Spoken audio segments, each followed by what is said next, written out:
Dans une période de crise, il y a toujours une concentration de pouvoir. Quelqu'un ou quelques-uns doivent décider. Ce lieu, c'est le Conseil européen.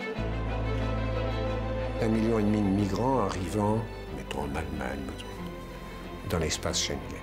Est-ce que c'est une question pour le ministre, M. de Maizière?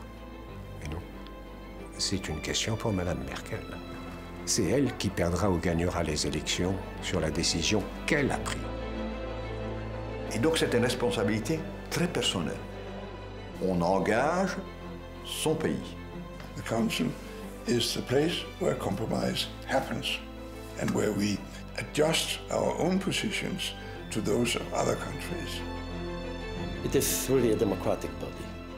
Voters in Europe constantly renew the composition of the European Council, which makes this work so fascinating for all of us. Aujourd'hui, les réunions des présidents et premiers ministres européens, ce qu'on appelle le Conseil européen, occupent une place centrale dans la prise de décision en Europe.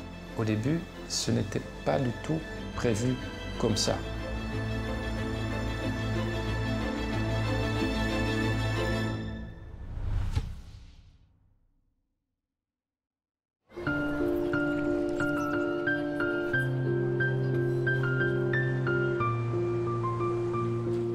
Les chefs d'État n'avaient pas leur place dans la communauté. La communauté européenne avait été conçue comme un système de partage du pouvoir à tous les niveaux.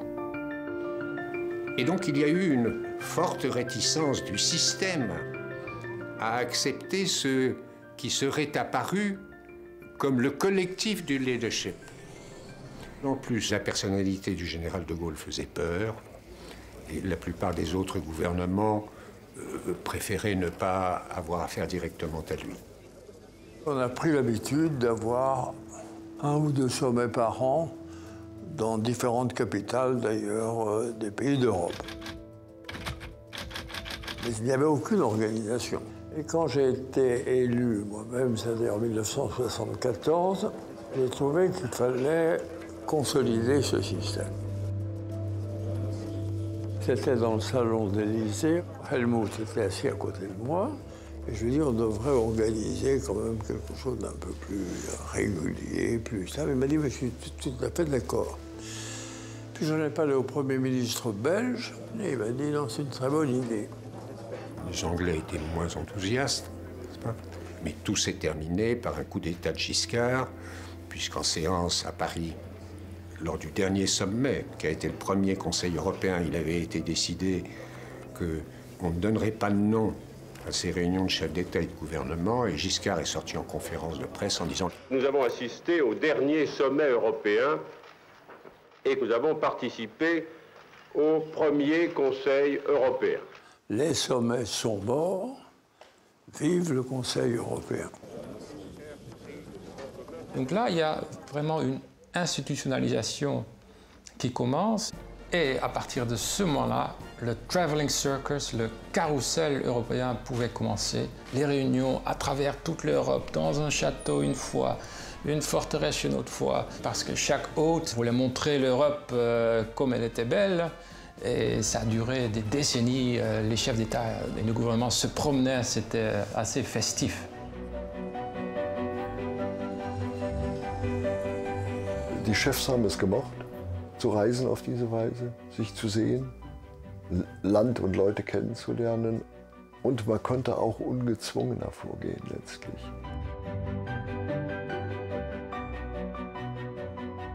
Le Conseil européen, au début, n'existait pas, puisqu'il n'était pas dans le traité. C'était le résultat d'un coup politique de Giscard à son époque, mais n'avait pas d'assises juridiques. La codification est venue avec le temps, et notamment en 1986 avec l'acte unique. Le traité a en quelque sorte accepté ce nouveau-né un peu étrange et lui a donné une place dans le régime juridique. Oder man brauchte halt auch den Europäischen Rat für wegweisende Entscheidungen. Die Weichenstellung zugunsten der Erweiterung Spanien-Portugal, die Entscheidungen in Richtung einheitliche europäische Akte, die Entscheidungen in Richtung Maastricht, ja, mussten letztlich von den Chefs selbst getroffen werden. Und das gab dem Europäischen Rat mehr und mehr ein eigenes Gewicht.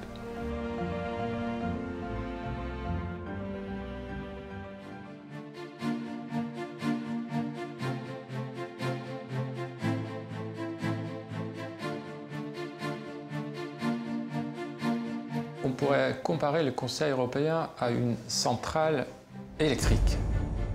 Avec une réunion, les avions qui arrivent, la vitesse, etc., les chefs d'État et les gouvernements, il y a une énergie massive, presque folle à ce moment-là. Mais le risque, c'est que ça s'évapore comme ça.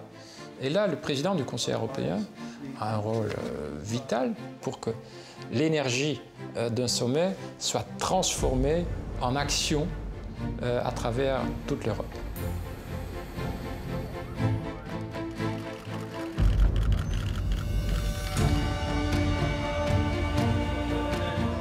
C'est une aventure.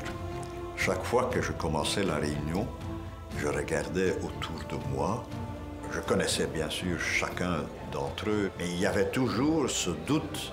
Comment est-ce qu'on peut trouver, disons, des ententes ou une entente à 28? Around the table you have 28 real leaders. Each of them is well prepared, intelligent, ambitious, decisive, even bossy. Leading the works of such a team is a real challenge.